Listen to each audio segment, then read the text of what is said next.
Good evening and welcome to NTD UK News. I'm Stuart Leese and here are today's top stories.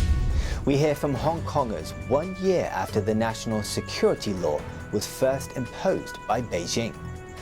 As the Chinese Communist Party hits 100 years, we speak to an ex-surgeon who was ordered to harvest organs from living prisoners.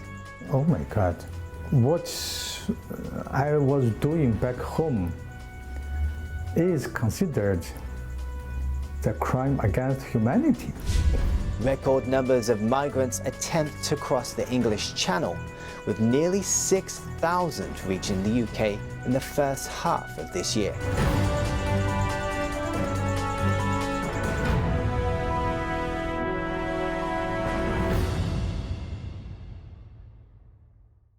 One year ago, the Chinese Communist Party imposed its draconian national security law on Hong Kong.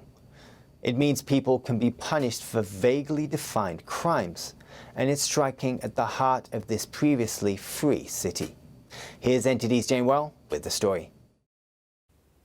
A hedge fund manager and former Apple Daily columnist tells us in an interview that Hong Kong is in SOS mode.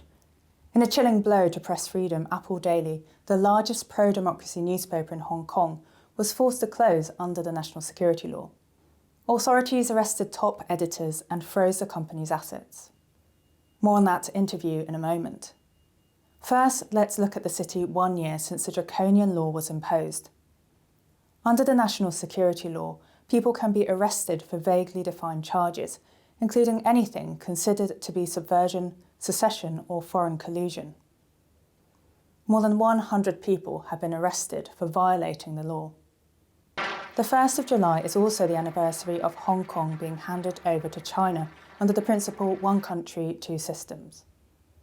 Hong Kong was meant to enjoy unique freedoms under that agreement, but those freedoms are being increasingly eroded. Police tried to stop people protesting on July the 1st. Footage shows a pensioner bundled into a police van. Human Rights Watch says the law is transforming a mostly free city into one dominated by Chinese Communist Party oppression. A hedge fund manager and former columnist for Apple Daily tells us the situation in Hong Kong. You don't need to see a lot of blood like the Tiananmen 1989 massacre, but we are having a political massacre in Hong Kong. So what the foreign governments do, unfortunately with the NSL, we cannot really comment on that. And even like talking on your program, I have to be very careful of what I say. Otherwise, like it's very easy, I will be held at gunpoint, literally. They break into the editor-in-chief of Apple Daily, like at 6:30 a.m. in the morning, right? Literally breaking in and then just confiscating the laptops, right? And it's not a movie, and it's surreal of what's going on. So what can the foreign governments do? I think those who live in the UK, those who are politicians in exile, they should know what needs to be done. I, as a person, I'm in SOS mode right now. Look, I'm a business person. I know I need to read newspaper that is pro-Beijing, totally neutral, meaning apolitical, or something that is really speaking the truth, like Apple Daily. Then we can use analysis to make conclusions. Now they shut down one side of Hong Kong, then what else is left? Just the pro-Beijing mouthpiece, and then those who are basically Muppets of China. They are like the soundpiece for Beijing. And it's sad to see Hong Kong this way. And God bless everyone, not just Hong Kong, but those who believe in upholding freedom. And that's very important. In response to the national security law, the UK has offered a path to citizenship to 5 million Hong Kongers. It only applies to Hong Kongers with a British national overseas passport, which they could apply for before 1997. A woman leaving Hong Kong on the scheme didn't want to show her face, but explained how she felt leaving for the UK. I think that the UK's human rights situation, freedom and education are better than Hong Kong. Although the UK is not a perfect country, we still have confidence that things will stay good over the next 10-20 years. But I don't have any confidence in Hong Kong.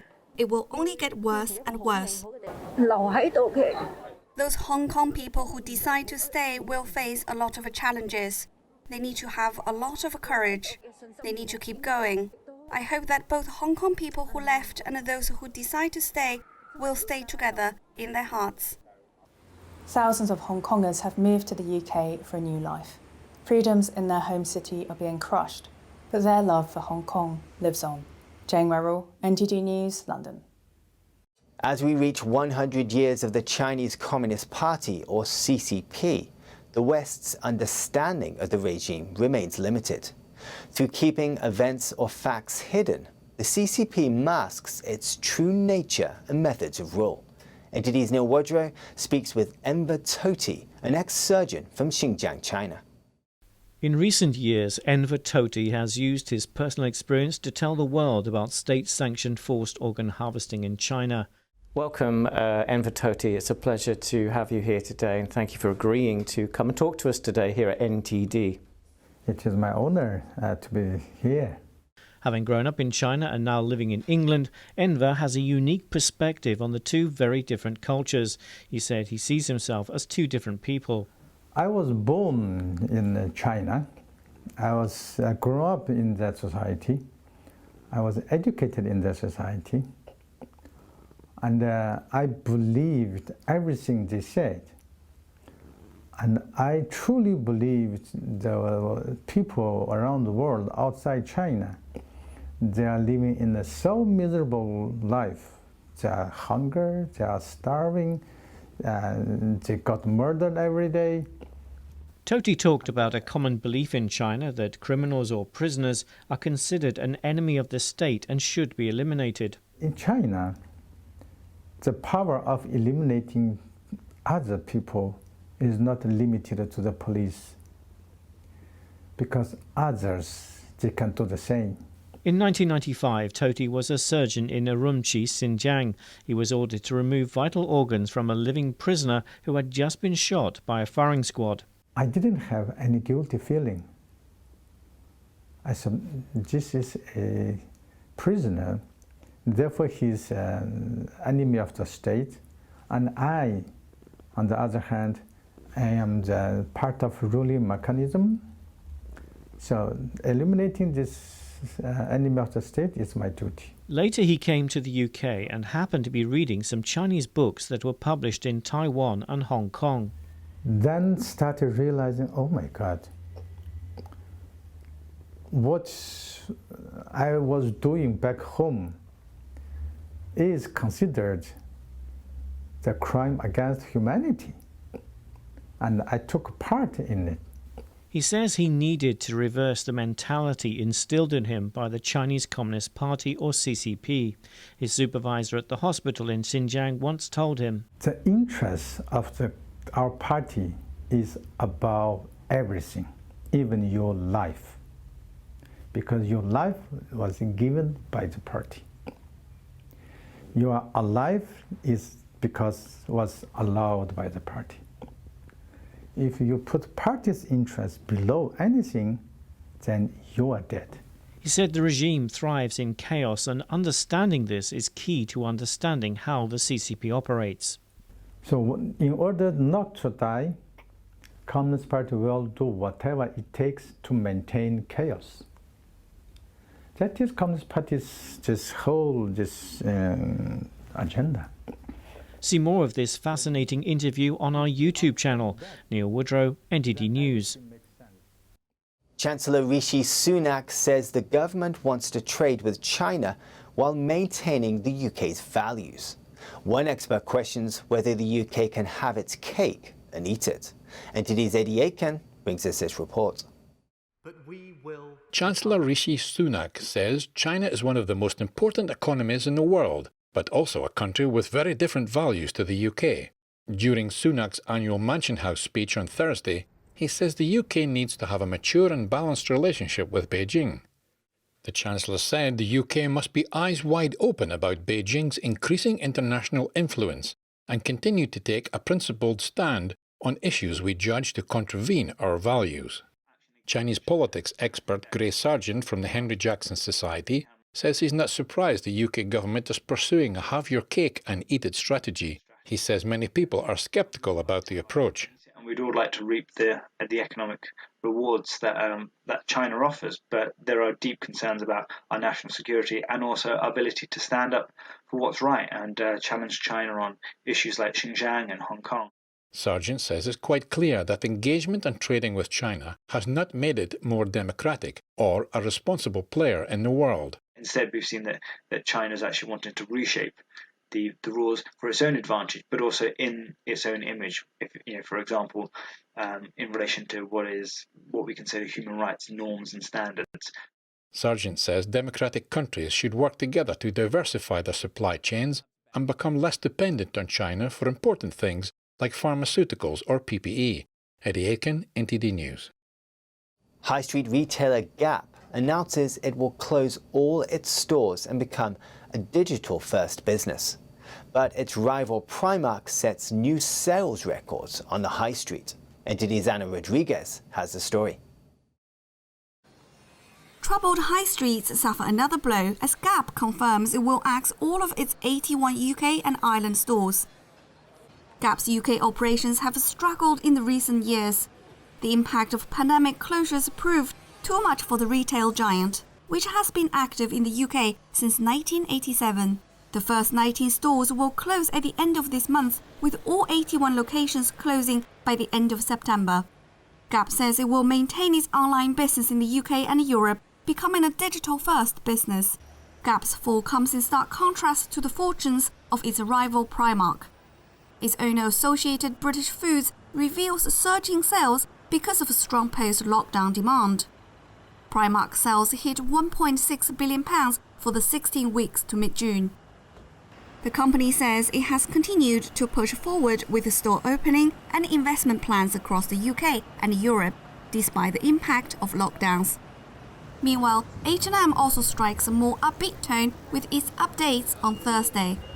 The Sweden-based firm reports a pre-tax profit of £300 million for the past quarter. It says the rebound is better than expected, but still below pre-pandemic levels. Anna Rodriguez, NTD News. Record numbers of people continue to make the perilous journey across the English Channel in small boats. Nearly 6,000 have reached the UK this way in the first 6 months of 2021. Men, women and children continue to risk the dangers in attempts to cross the 21-mile Dover Strait in rubber dinghies. That's despite Home Secretary Priti Patel's vows to make the route unviable. The total figure for 2020 could be eclipsed within 2 months if summer crossings reach last year's numbers. Charities have criticised the government, accusing it of creating a people smuggler's dream. The Home Office says the crossings are completely unacceptable and says it has redoubled efforts with French authorities to prevent them. The UK will become the first country to launch a vaccine booster program from September. The COVID vaccine booster will be offered alongside the flu vaccine and to the most vulnerable first. NTD's John Robson has the details. Health Secretary Sajid Javid says a COVID vaccine booster programme will be rolled out from September. Javid says the government has received interim advice from the Joint Committee on Vaccination and Immunisation, or JCVI. And they back our plans, which are to roll it out from September this year onwards, and really to do what it takes to keep the virus at bay. That's the objective. Javid says the COVID booster will be offered alongside the flu vaccine. They're saying that you should obviously start with the most vulnerable first, and that's our plan, but also alongside it offer the flu vaccine at the same time and deal with both of those at the same time. The JCVI advises any potential booster programme should be offered in 2 stages, starting from care home residents, people aged over 70, frontline health and social care workers, clinically extremely vulnerable adults, and people whose immune system is impaired. Javid says people need to learn to live with this virus, and the vaccination programme is restoring freedom. Although many countries are considering a vaccine booster campaign, the UK is the world first to begin the process. Joanne Robson, NTD News.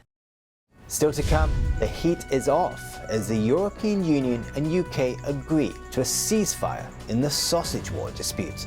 That and more when we return.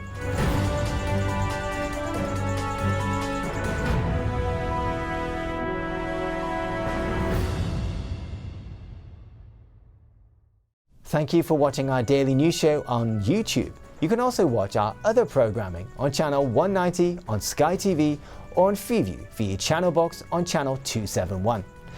In the meantime though, please give this video a like and hit subscribe to our channel. Have a good day.